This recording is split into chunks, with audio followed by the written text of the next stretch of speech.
వాళ్ళ సమక్షంలోనే మళ్ళీ గ్యాంగ్ అక్కడికి వెళ్ళి ఇతన్ని మళ్ళీ కొట్టి చితకబాదారా?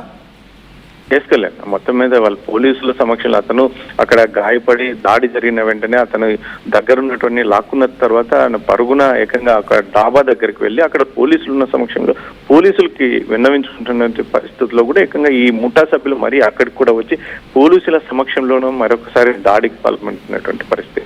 ఏకంగా ఒక ప్రజాప్రతినిధి పేరు చెప్తూ మాకు ప్రజాప్రతినిధి సపోర్ట్ ఉంది, నీ ఇష్టం, నీకేమైనా నువ్వు ఏం చేసినా ఏమి చేయలేవు, మేము ఏమైనా చేయగలం నిన్ను అన్నట్టుగా ఒక భయానకరమైన వాతావరణాన్ని సృష్టించినటువంటి పరిస్థితుల్లో ఏకంగా ఆ బాధితుడు పోలీసులు ఒక కేసు కంప్లైంట్ రాసి ఇవ్వండి, మేము ఇతరత్ర ఎంక్వైరీ చేసి నీకు న్యాయం చేస్తామని పోలీసులు చెప్పినప్పటికీ మాత్రం ఆయన అప్పటికే భయభ్రాంతులకు గురైనటువంటి సదరు బాధితుడు ఏకంగా కంప్లైంట్ కాదు కదా, నాకు ఏమీ వద్దు, నేను ఇక్కడ నుంచి వెళ్ళిపోతాను, నన్ను వదిలేయండి అన్నట్టుగా వాళ్ళని రిక్వెస్ట్ చేసుకుని మరి అక్కడ నుంచి వెళ్ళిపోయినట్టుగా తెలుస్తుంది.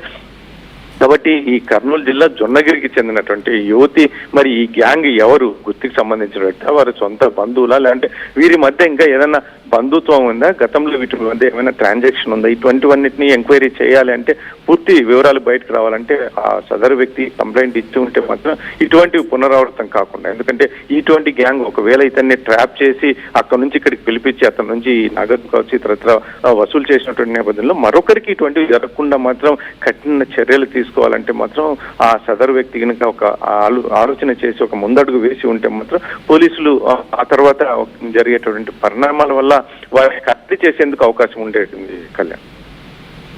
Right Chellanaidu, thanks for the latest update. మొత్తం మీద ఎంత దారుణం.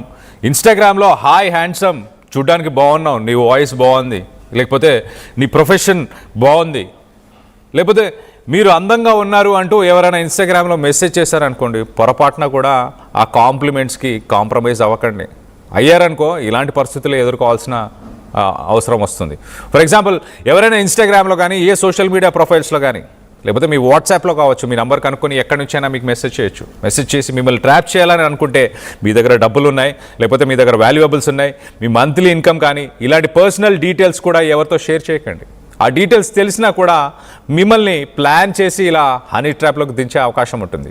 ఈ వ్యక్తిని కూడా అలానే ఇన్స్టాగ్రామ్లో మీరు బాగున్నారు, చూడడానికి అందంగా ఉన్నారు, ఐ లవ్ యూ అని 4 రోజులకే ప్రేమ స్టార్ట్ చేసింది ఆ అమ్మాయి. 4 రోజులు ప్రేమ గురించి మాట్లాడి 4వ రోజు రా మన ఇద్దరం కలుద్దాం, ప్రేమించుకుందాం అంటూ మొత్తానికైతే పల్నాడుకు సంబంధించిన వ్యక్తిని గుత్తి హైవేకి, అంటే హైదరాబాద్ నుంచి బెంగళూరుకి వెళ్ళే ఆ హైవే పైకి పిలిచింది. పిలిచిన తర్వాత ఒక లొకేషన్కి వచ్చాడు. వచ్చిన తర్వాత కట్ చేస్తే ఏంటంటే ఒక గ్యాంగ్ మొత్తం అక్కడ దిగింది. ఆ గ్యాంగ్ దాడి చేసి అతని దగ్గర ఉన్న వాల్యుయబుల్స్ అన్నీ లాక్కొని అతని చితగా బాధితే ఎలాగో అలాగా తప్పించుకొని అక్కడి నుంచి ఒక దాబా దగ్గరికి వెళ్ళి అక్కడ పోలీసులు కనిపిస్తే హైవేపై పోలీసులని ఆశ్రయించి వాళ్ళతోని తన బాధని వ్యక్తపరుస్తున్న సమయంలో మళ్ళీ ఈ గ్యాంగ్ అక్కడికి చేరుకున్నారు. అక్కడికి చేరుకొని కూడా ఇతని మరొకసారి పోలీసుల ముందే చితకబాదారు. ఒక పొలిటీషియన్ పేరు చెప్పి మరి.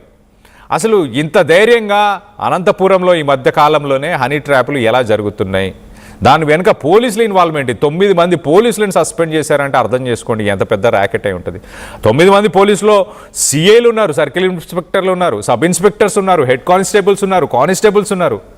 ఎంతమంది ఉన్నారు అంటే ఎంత పెద్ద నెట్వర్క్ అయి ఉండాలి. ఒక సిఐ కింద ఎన్ని పోలీస్ స్టేషన్స్ వస్తాయి, ఒక ఎస్ఐ కింద ఎంతమంది పోలీసులు ఉంటారు.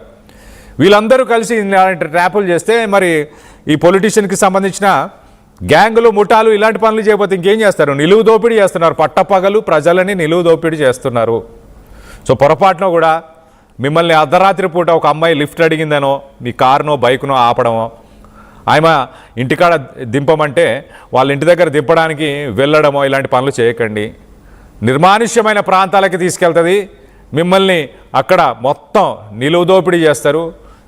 నిలువు దోపిడీ ఒక్కటే చేయరు, మిమ్మల్ని చితకబాది కూడా పంపిస్తారు. అలాంటి ఘటనలు గతంలో కూడా చోటు చేసుకున్నాయి. కాబట్టి మీరు కొంత జాగ్రత్త వహించండి. సోషల్ మీడియా మాధ్యమంలో కానీ పర్సనల్గా బయట ఎక్కడైనా కూడా మీ పర్సనల్ డీటెయిల్స్, మీ ఫైనాన్షియల్ డీటెయిల్స్, మీ ఫైనాన్షియల్ స్టేటస్ గురించి ఎక్కడ ఎగ్జిబిట్ చేసుకోకుండా ప్రయత్నం చేయకండి.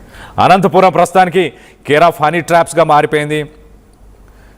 గత వారం 9 మంది పోలీసులని సస్పెండ్ చేశారంటే అర్థం చేసుకోండి. మరి ఇప్పుడు మరొక హనీ ట్రాప్ గ్యాంగ్ ఒక పొలిటీషియన్ పేరు చెప్పి బెదిరించి పట్టపగలే పోలీసుల ముందే దౌర్జన్యానికి పాల్పడుతున్నారంటే ఎంత దారుణమైన సిచ్యువేషన్ నెలకొని ఉందో. ఎవరైతే ఆర్టీవీని వ్యూ చేస్తున్నారో, అనంతపురంకి సంబంధించిన వ్యక్తులు ఎవరైతే ఉన్నారో అక్కడ ఎలాంటి పరిస్థితులు నెలకొని ఉన్నాయి, వాస్తవానికి ఇలాంటి ఎన్ని జరుగుతున్నాయి ప్రతిరోజు, దీనికి సంబంధించిన వివరాలను మీరు కింద కామెంట్ రూపంలో తెలియపరచండి. అలాగే ఇలాంటి హనీ ట్రాప్స్ చేసే వ్యక్తులని ఏం చేయాలి, సమాజం కానీ పోలీసులు కానీ ఎలాంటి చర్యలు తీసుకుంటే బాగుంటుంది అని మీరు అభిప్రాయపడుతున్నారు? మీ అభిప్రాయాలని కింద కామెంట్ రూపంలో తెలియపరచండి.